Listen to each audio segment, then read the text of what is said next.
We are the champion, we are the champion. 자기야, 어제 fin 영화 보고 정말 감동받았거든? 그래서 한번 불러봤어. 그래도 공부는 해야지. 오늘은 언제까지 노동을 할 수 있을까라는 거에 대해서 얘기할 거야. 같이 공부하자. 사랑해. 빨간 여러분 안녕하십니까, 빨간 펜다입니다. 오늘 그 3편에서 예고했던 네 번째 이야기를 한번 해보겠습니다. 이놈아, 돈도 벌릴 때가 있는 것이여, 정신 차려. 이 이야기는 저희 아버님이 하신 말씀인데요, 오늘 여기에 대해서 제가 영상을 한번 만들었습니다. 같이 한번 보시겠습니다.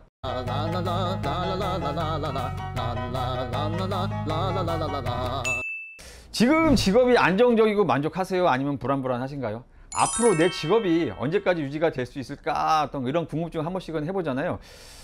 오늘은 이 궁금증에 대해서 아주 깊숙이 한번 들여다보겠습니다. 위키백과에서 보면 1917년에 지구상의 인구가 약 76억 명이라고 합니다. 그러나 그 76억 명 중에서도 단 한 명도 미래에는 가보지 못했습니다. 전문가들은 4차 산업혁명이 곧 닥칠 거라는 화두는 던져놓았는데, 여러 가지 혁명이 있겠지만 무인자동차, 바이오기술, 로봇, 사물인터넷 등이 미래 산업이라고 합니다. 로봇이 인간의 노동력을 대체한다는 말을 듣고 막연히 불안감은 들지만 솔직히 현실적으로 와닿지는 않잖아요. 나와 상관없는 먼 훗날의 이야기처럼 들리기도 하고, 또 그런 미래에 대해서 생각할 겨를도 없이 또 바쁜 하루 일속에 하루가 또 묻혀버립니다. 당장 이번 달 핸드폰 요금, 식대 등을 지출해야 하고 오늘도 어김없이 또 돈을 벌어야 하기 때문이죠. 이번 영상은 이런 의문에 대해서 걱정들로 내 머릿속에 가득 찬 이 먼지들을 300W 청소기로 한 방에 싹 정리를 해드리겠습니다. 먼저 이 짧은 영상을 같이 한번 보시겠습니다.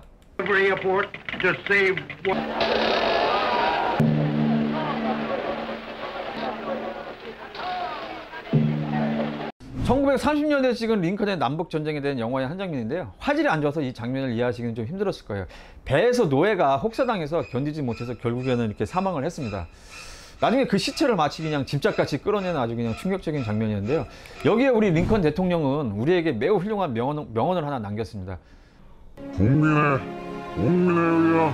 위한 정부 라고요. 그는 노예 해방의 아버지라는 타이틀이 생겼고요, 마지막으로 노예 제도의 종지부를 찍은 역사적인 인물입니다. 인권에 큰 업적을 남긴 그를 칭찬하기에 앞서 우리는 그 안에 또 숨겨진 또 다른 진실을 하나 들여다볼 것입니다. 정치적인 기타 이런 관점들을 떠나서 경제적인 관점으로만 들여다본다면 산업화한 북부와 농업화한 남부와의 어떤 경제적인 그 충돌이라고 볼 수가 있습니다. 노예 노동력의 고비용, 노예의 경제적 가치는 저렴하다고 생각하는 게 일반적인 통념이었는데요, 시간이 지남에 따라 거기에서 큰 변화가 생겼습니다. 즉 산업화를 한 북부는 더 이상 이제 노예가 이제 비효율적으로 돼가고 있었고요, 그 반면에 남부는 계속 농업을 해야 하는 현실로 인해서 노예 제도가 계속 필요했습니다. 그들의 문화가 충돌한 것이 곧 남북 전쟁이었습니다. 여기에서 인사이트를 제공한 책이 하나 있는데요, 바로 이 책입니다. 모든 것의 가격이라는 책인데요, 에드와도르 포토라는 사람이 쓴 책입니다. 노동의 가치라는 목차가 있습니다. 내용을 잠시 한번 들여다보면 자유노동자를 고용하고 임금을 지급하는 방식과 노예들에게 의식지를 제공하고 그들이 생활을 보증하는 보증인에게 돈을 지급하는 방식 중 어느 것이 더 저렴한가에 의해 좌지우지 되었다. 굉장히 내용이 어렵습니다. 한마디로 요약하면 노예 제도에게는 의식주를 제공해야 되잖아요. 그 반면에 자유노동자는 월급을 주는 것이 훨씬 더 저렴하다는 그런 내용입니다. 상황이 변하면서 노동의 가치도 같이 변한 걸 볼 수가 있는데요, 그럼 노동의 이 정체가 무엇인지 한번 들여다볼 필요가 있다고 생각을 했습니다. 그래서 다시 한번 또 깊숙이 한번 또 파보겠습니다. 타임머신을 타고 수렵 채집 사회로 한번 가보겠습니다. 당시에는 단체 노동이 필요가 없었다고 해요. 내가 먹을 식량은 그냥 사냥해서 이렇게 잡으면 그만이잖아요. 그러나 이게 농사를 지으면서 대량 농업이 필요했고, 그래서 노예 제도라는 것이 생긴 건데요, 산업 사회를 넘어가면서 그런 노동력은 기술의 노동력으로 바뀝니다. 기술을 가지고 있으면 얼마든지 산업 사회에서는 노동의 가치를 충분히 인정을 받았잖아요. 그러나 이 기술의 노동력도 얼마 지나지 않아서 곧 3차 정보화 시대를 맞게 됩니다. 다양한 인터넷의 정보만으로 가지고도 인공위성을 만들 수 있는 시대까지 오게 된 겁니다. 이건 제가 그냥 하는 소리가 아니고요, 놀랍지만 실제로 개인이 인터넷의 이 정보력만 가지고도 인공위성을 띄운 사례가 있습니다. 바로 이 사람인데요, 또 더 대단한 건 이 사람이 바로 또 한국 사람입니다. 영상을 같이 한번 보시겠습니다. 이거는 제가 다 찾아봤는데 개인 인공위성으로는 세계 최초입니다. 저는 이 PC 하나로 인공위성을 만들게 된 셈이죠. 저도 했으니까 다른 사람들도 충분히 할 수 있지 않을까. 내가 배우고자 하는 모든 사실은 몇 번의 클릭만으로 모든 것을 내 앞에다 가져다 놓고 원 없이 배울 수 있습니다. 정보를 남보다 빠르게 활용하고 실천한 능력이 부와 명예를 가져오는 그런 시대가 되었습니다. 가끔은 과다한 정보로 인해서 더 혼란스럽기만 할 때도 있습니다만, 이런 모든 것들이 또다시 혁명에 직면하고 있습니다. 그것은 여러분도 저도 막연히 알고 있는 4차 산업혁명이라는 거죠. 아직 미래에 대해서 그 누구도 모르지만 학자들이나 전문가들은 여기에 대해 전문가들이 얘기하는 것을 종합해 보면 한 단어로 귀결이 됩니다. 바로 노동이 사라진다. 이런 사례들은 현실로 나오고 있는데요. 노동이 정말 필요 없는 세상이 올까요?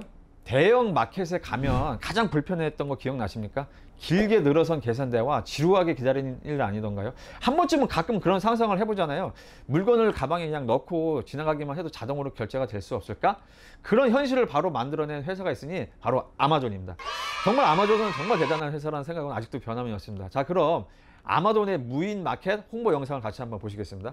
4 years ago, we started to wonder, what would shopping look like if you could walk into a store, grab what you want, and just go? What if we could weave the most advanced machine learning, computer 제가 말씀드리고자 하는 핵심은 편리한 무인 자동 시스템을 말하려고 하는 것이 아니고요. 그 이면에 숨겨진 필요가 없게 되는 계산대의 노동력이라는 겁니다.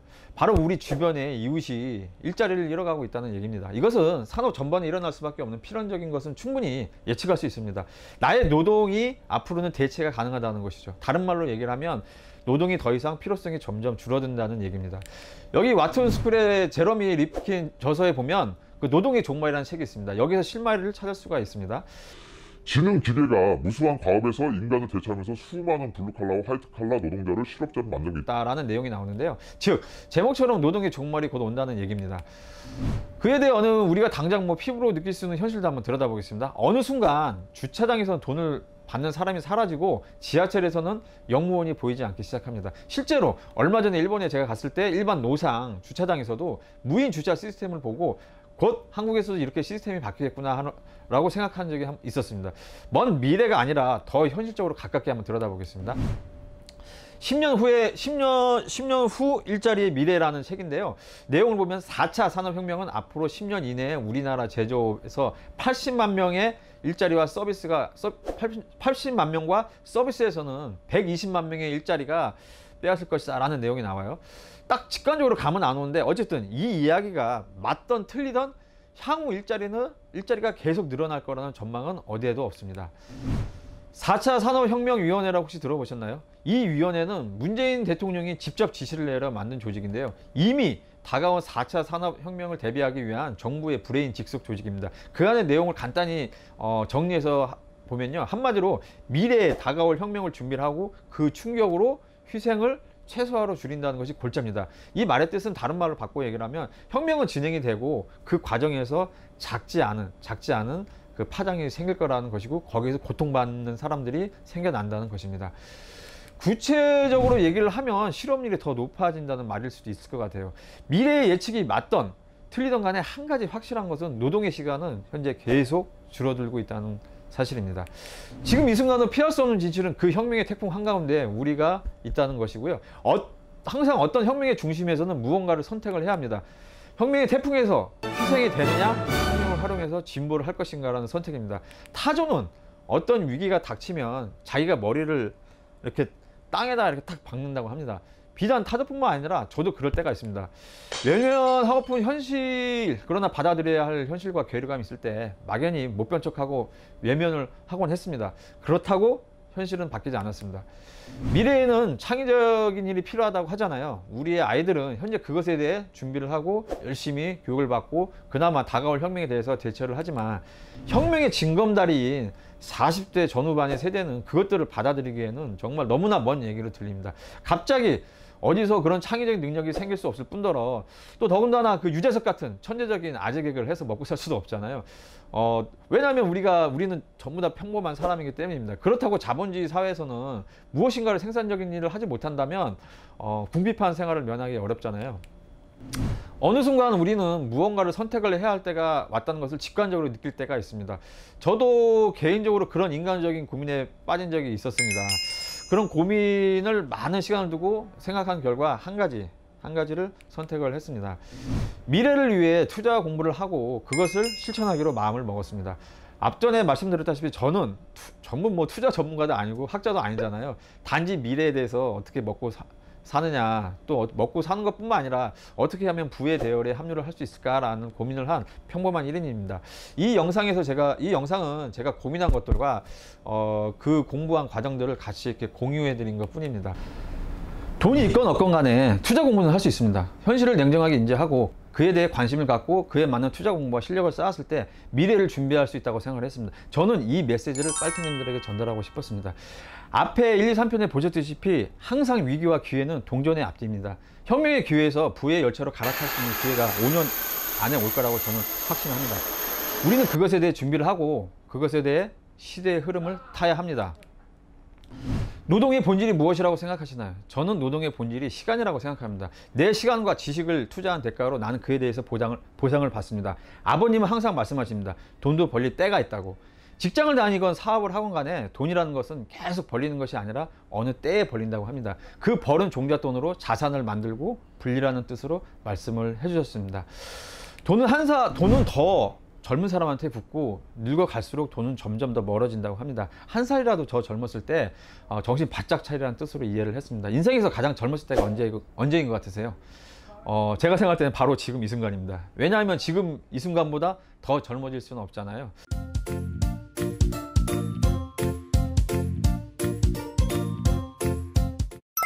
여기 그 이쁜 잔디와 꽃이 있습니다. 그것을 이쁜 호랑나비가 마음껏 날아다니고 있습니다. 보기만 해도 행복해 보이고 아름답습니다. 그러나 이 나비가 처음부터 이렇게 마음껏 날아다니지는 못했을 겁니다. 나비도 애벌레의 시절이 있었던 거죠. 그 애벌레의 시절에는 모든 것이 다 장애물입니다. 잔디도 높은 장대같이 보일 것이고 작은 꽃들은 마치 커다란 나무와도 같을 겁니다. 투자도 이와 똑같다고 생각합니다. 누군가에게 투자가 마치 노래와 같은 즐거운 돈벌이가 되지만 어떤 이는 또 무섭고 두렵기만 할 겁니다. 그것은 투자를 모르면 두려운 대상이지만 원리를 이해하고 알게 된다면 즐거움으로 바뀌는 이치랑 똑같다고 생각합니다. 여러분 힘내세요. 혼자는 외롭지만 같이 가는 우리의 길은 정말 즐거움입니다. 함께 하다 보면 그런 어려움을 반드시 이겨낼 것이라고 저는 확신합니다. 파이팅입니다. 내 친구에 내 친구 한 명을 소개시켜줄까 합니다. 매번 내 뒤에서 장군같이 지켜준 친구인데요. 소개하겠습니다. 세렌드라고 합니다. 안녕하세요. 우연의 신 세렌드라고 합니다. 이번에 처음 인사드립니다. 이쁘게 봐주세요.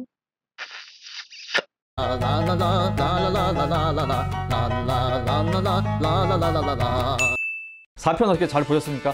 예, 오늘 보신 내용이 유익했다면 좋아요와 구독 좀 부탁드리겠습니다. 초보 유튜버로서 정말 많은 응원이 되고 있습니다. 이번 시리즈의 마지막 5편 예고편을 보내드리겠습니다. 형식적인 얘기 다 걷어내고 빨팽과 진솔하게 소통을 한번 해볼까 합니다. 제목은 빨팽. 우리 툭 까놓고 진짜 얘기 한번 해볼까? 세렌디 제목이 뭐라고? 빨팽. 우리 툭 까놓고 얘기 한번 해볼까? 라고 하셨습니다. 그럼 마지막 5편에서 뵙겠습니다. 이상 빨간팬더였습니다.